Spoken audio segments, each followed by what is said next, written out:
நேற்றைய தினம் லயோலா கல்லூரியில் நடைபெற்ற அந்த கிராமிய கலை விழா, கிராமிய கலைஞர்கள் நிச்சயமாக ஊக்கப்படுத்தப்பட வேண்டும், அதில் எந்த மாற்று கருத்தும் இல்லை. ஆனால் அந்த பெயரில் மிக மோசமாக பெண்களையும் பிரதமரையும் தமிழ் கலாச்சாரத்தையும் இந்து கலாச்சாரத்தையும் மோசமாக சித்தரிக்கும் படங்களை வைத்து கண்காட்சி நடத்தியது வன்மையாக கண்டிக்கத்தக்கது. இன்று அந்த நிறுவனம் மன்னிப்பு கேட்டிருக்கிறார்கள். ஆனால் இது நடத்துவதற்கு யார் ஊக்கப்படுத்தினார்கள்? இதற்கு பின்புலமாக இருந்தவர்கள் யார்? பல அரசியல்வாதிகள் அந்த நிகழ்வுகளில் கலந்து கொண்டார்கள். அவர்கள் இதை போல இந்து மத உணர்வையும் குறிப்பாக பெண்களையும், இதில் நான் வன்மையாக கண்டிக்கக்கூடியது, ஏதோ இந்து மத துவேஷம் என்று எடுத்துக்கொண்டு பெண்களை மிக மோசமாக சித்தரிக்கும் உரிமையை இவர்களுக்கு யார் கொடுத்தார்கள்? இது ஒவ்வொரு பெண்ணும் தமிழகத்தில் சிந்திக்க வேண்டிய ஒன்று. வருங்காலத்தில் எங்களுக்கும் அதே மாதிரி இடம் கொடுங்க, நாங்களும் கண்காட்சி வைக்கிறோம். ஆனால் கண்காட்சியில் மற்றவர்களை புண்படுத்தும்படி வைப்பதும் மற்றவர்களை கேவலப்படுத்தும்படி வைப்பதும் எங்களது நோக்கம் அல்ல. இந்து மத சின்னத்தையும் கேவலப்படுத்தி இருக்கிறீர்கள், பெண்களையும் கேவலப்படுத்தி இருக்கிறீர்கள். இவ்வளவு மோசமாக ஏன் பார்த்தா தெரியலையா? அவர்கள் புண்படுவார்கள் என்று தெரியலையா? என்ன வக்ர புத்தி! அதனால் இனிமேல் நாங்கள் சும்மா இருக்க மாட்டோம். இப்படிப்பட்ட கண்காட்சிகளும் இந்து மதத்தையும் பெண்களையும் மரியாதைக்குரிய பாரத பிரதமர் மோடி அவர்களையும் ஏன் RSS இயக்கத்தை கூட அங்கே மிக மோசமாக சித்தரித்திருக்கிறார்கள். இதையெல்லாம் இனிமேல் பொறுத்து கொள்ளப் போவதில்லை. வேண்டுமென்றே மதச்சார்பின்மையாளர்கள் என்று ஒரு போர்வையை போத்திக்கொண்டு மதக்கலவரத்தை தூண்டுவதற்காகத்தான் இத்தகைய கண்காட்சிகள் எல்லாம் நடத்தப்படுகிறது. மிக வன்மையாக கண்டிக்கத்தக்கது. நாங்கள் மிக பெரிய ஆர்ப்பாட்டத்தை இளைஞரணி மூலம் நடத்துவதாக இருந்தது. இன்று மன்னிப்பு கேட்டிருக்கிறார்கள். ஆனால் இதை போல கண்காட்சிகள் வருவதற்கு யார் காரணம் என்பதை உணர்த்த வேண்டும், கண்டுபிடிக்க வேண்டும். அவர்கள் ஊக்கப்படுத்தப்படக்கூடாது என்பது எனது கருத்தாக இருக்கிறது. இன்றைய காலகட்டத்தில் தமிழகத்தில் ஸ்டாலின் அவர்கள் எதற்கெடுத்தாலும் ஒரு கருத்து, ஒரு மறுப்பு, இயல்பாக நடந்துக்கிட்டு இருக்கிறது எல்லாத்தையுமே கூட அவர் ஏதோ ஒரு உள்நோக்கத்தோடு நடந்து கொண்டிருப்பதை போல முன்னிறுத்தி கொண்டிருக்கிறார். எல்லோரும் ஒரு கேள்வியை கேட்டாங்க, தமிழ்நாட்டில் சிலை திறப்பு, கலைஞரின் சிலை திறப்பு விழாவில் ராகுலை முன்னிறுத்தினீர்கள், அது உங்கள் நிகழ்ச்சின்னு சொல்கிறாரு. அதாவது என்ன சொல்கிறாருன்னா, இது எங்கள் நிகழ்ச்சி, தமிழ்நாட்டில் நடந்தது, அதனால் நான் சொல்லலாம், அங்கே நடந்தது வங்கதேசத்தில் உள்ள நிகழ்ச்சி, அதுதாங்க உண்மையான கூட்டணி கட்சி தலைவர்கள் இருந்த நிகழ்ச்சி. இது ஒன்றும் அறிவாலயத்துக்கு தலைவர் யாருன்னு கேட்கல, இந்த நாட்டோட பிரதமர் யாருன்னு நீங்கள் முன்னிறுத்துறீங்க. நாட்டோட பிரதமர்னா யாருன்னு முன்னிறுத்தும் பொழுது எப்பொழுது முன்னிறுத்தணும்? துணிவு இருந்தால், தைரியம் இருந்தால், தெம்பு இருந்தால், எல்லா கூட்டணி கட்சி தலைவர்களும் உட்கார்ந்துருக்கிற இடத்துல நான் ஏற்கனவே ராகுலை முன்னிறுத்திட்டேன், அதனால் நீங்களாம் ஒப்புக்கொள்ளணும் சொல்லணும். இப்போ என்ன சொல்கிறாரு, நான் சொன்னதுக்கு யாரும் மறுப்பு தெரிவிக்கலையாம். நீங்கள் சொன்னதே அவங்களுக்கு ஞாபகம் இல்லைன்னு, ஞாபகம் இல்லாத மாதிரி எல்லாரும் நடிப்பாங்க. ஏனென்றால் யாரும் ராகுலை ஏற்றுக்கொள்வதாக இல்லை. ஏற்றுக்கொண்டால் ராகுல் தான் பிரதமர் என்று சொன்னால் அந்த கூட்டத்திற்கு யாரும் வரப்போவதும் இல்லை.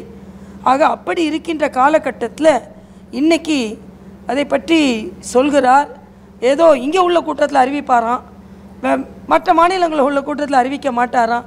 இதுதான் எதிர்க்கட்சிகளின் பிரச்சனை என்று நாங்கள் சொல்கிறோம். யாராலும் பிரதமர் வேட்பாளரை அறிவிக்க முடியாது. ஸ்டாலின் அறிவித்தாலும் அதை யாரும் ஒப்புக்கொள்ள மாட்டார்கள். இந்த ஒரு காரணத்திற்காக மட்டுமல்ல, நல்லாட்சி கொடுத்து கொண்டிருப்பதனால் மரியாதைக்குரிய பாரத பிரதமர் மோடி அவர்கள் தான் மறுபடியும் பிரதமர் வேட்பாளர், மறுபடியும் பிரதமர். அது மட்டுமல்ல, தமிழகத்தில் புறக்கணிக்கப்படுகிறது என்ற ஒரு பொய்யான குற்றச்சாட்டை சொல்லி கொண்டிருந்தார்கள். எய்ம்ஸுக்கு 1300 கோடி ரூபாய் முதலீட்டில் தமிழகத்தில் உள்ள சாமானியர்களும் நவீன சிகிச்சை பெற வேண்டும் என்று எய்ம்ஸ் மருத்துவமனைக்கு அடிக்கல் நாட்ட வருகிறார்.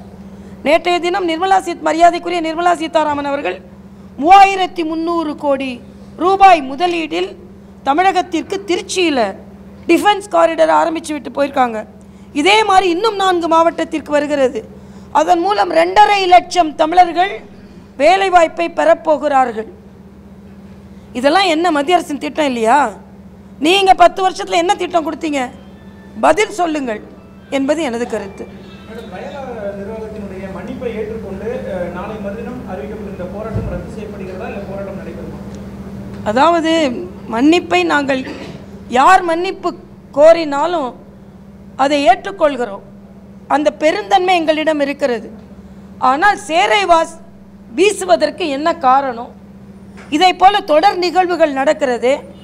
இங்கே உள்ள அரசியல்வாதிகள் இதே போல வேறு ஒரு மதத்தை தவறாக சித்தரித்திருந்தால் எத்தனை தலைவர்களிடமிருந்து கண்டன குரல் வந்திருக்கும். இந்த சித்திரங்கள் பெண்களையும் இந்து மதத்தையும் சகோதரிகளை, அதாவது முத்தலாக் நடைமுறையில் இருக்கிறது, அதை எதிர்த்தால் உடனே வாக்கு வங்கிக்காக அதை ஆதரிப்பார்கள். உங்கள் வீட்டு சகோதரியை திடீரென்று 3 முறை நீ வேண்டப்படாதவள் என்று சொல்லிட்டு வீட்டுக்கு அனுப்புனா போதுமா? ஒப்புக்கொள்வீர்களா? இதை ஒப்புக்கொள்ளாமல் சிறுபான்மை இன பெண்களாக இருந்தாலும் அவர்களின் உரிமை பாதுகாக்கப்பட வேண்டும் என்று சொல்லும் கட்சி பாஜக. அதே போல ஃபாதர் பிராங்கோ அவர் மீது பாலியல் குற்றச்சாட்டு சொன்னார்கள் என்பதற்காக அங்கே உள்ள கன்னியாஸ்திரிகளை அந்த தேவாலயத்திலிருந்து விலக்கி வைப்பதற்கான நடவடிக்கை எடுக்கப்படுகிறது. எங்கே உங்களது கண்டன குரல்? அப்போ பெண்கள் என்றாலும் சிறுபான்மை பெண்கள் அவர்கள் உரிமை பறிக்கப்பட்டால் வாக்கு வங்கிக்காக இவர்கள் வாய்மூடி இருப்பார்கள். பாரதிய ஜனதா கட்சி இந்து மத பெண்களுக்காக இருக்கட்டும், கிறிஸ்தவ பெண்களாக இருக்கட்டும், இஸ்லாமிய பெண்களாக இருக்கட்டும், அவர்கள் உரிமையும் அவர்கள் வாழ்க்கையும் பாதுகாக்கப்பட வேண்டும் என்று நாங்கள் சொல்லிக் கொண்டிருக்கிறோம். இந்த லயோலா கல்லூரியில் அந்த சித்திரங்கள் எவ்வளவு கேவலமாக சித்தரிக்கப்பட்டிருப்பது, ஏன் ஒரு கண்டன குரல் கூட இங்கே உள்ள தலைவர்களிடம் வரவில்லை? ஒப்புக்கொள்கிறீர்களா? இதே சித்திரங்கள் வேறு விதமாக சித்தரிக்கப்பட்டிருந்தால் நீங்கள் என்ன செஞ்சிருப்பீங்க? வைக்கோல் ஆரம்பித்து ஸ்டாலின்லேருந்து குதி குதி குதின்னு குதிச்சிருப்பீங்களா இல்லையா? அப்போ இந்து மதத்தை உதாசீனப்படுத்துவதும் துன்பப்படுத்துவதும் ரணப்படுத்துவதும் புண்படுத்துவதும் உங்களுக்கு ஏற்றுக்கொள்வதாக இருக்கிறதா? எதிர்கட்சியில் உள்ள எல்லாத்தையும் நான் கேட்குறேன், இந்த படங்கள் எல்லாம் ஒப்புதல் உடையதா? ரத்தம் கொதிக்குது. நேற்று அந்த படத்தை வாட்ஸ்அப்பில் பார்த்ததுலேருந்து எனக்கு அவ்வளவு உணர்வுகள் துடிக்கிறது. எப்படி வேணாலும் பெண்ணை நீங்கள் சித்தரிப்பீங்களா? அப்போது இந்து மதம் சார்ந்த சித்தரிப்பாக இருந்தால் நீங்கள் யாரும் வாய் திறக்க மாட்டாங்க. பெண்கள் இதை முதலில் சிந்திக்க வேண்டும். இந்து மதம் சார்ந்து அது யாகம் நடத்துகிறதா இருந்தாலும் சரி, எது நடத்துறதாலும் சரி, இந்து மத பழக்க வழக்கம்னு உடனே எல்லாட்டிருந்து கண்டன குரல் வரும்.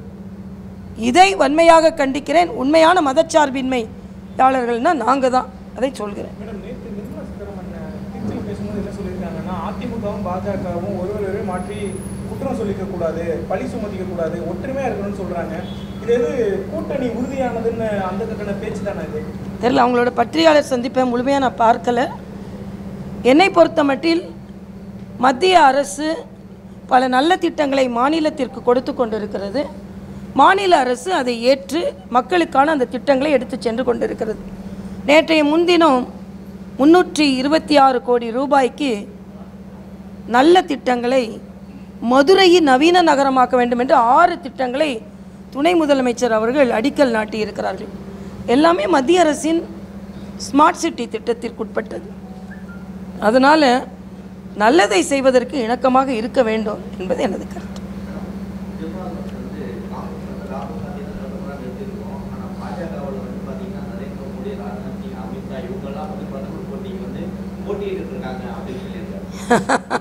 திருநாவுக்கரசர்கிட்ட நான் ஒன்று கேட்டுக்கிறேன், ஏன் அவங்க கட்சியில் வேறு மூத்த தலைவர்களே இல்லையாமா?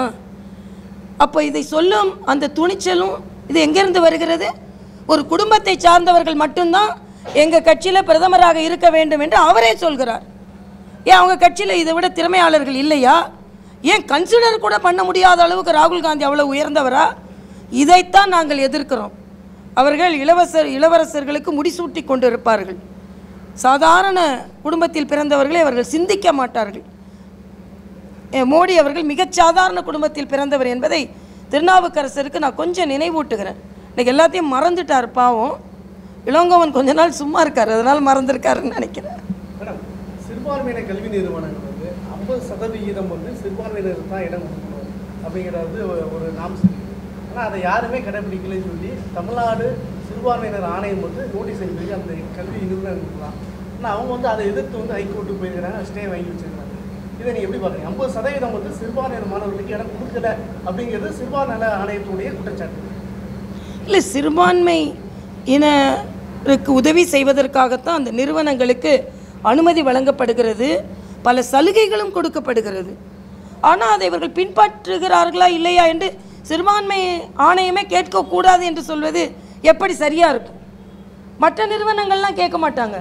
அதற்கென்றே அந்த நிறுவனங்கள் இயக்கப்பட்டு, அதற்கென்றே அந்த நிறுவனங்களுக்கு அனுமதி கொடுக்கப்பட்டு, அதற்கென்றே அந்த நிறுவனங்களுக்கு பல சலுகைகள் அரசாங்கத்தால் கொடுக்கப்படுகிறது.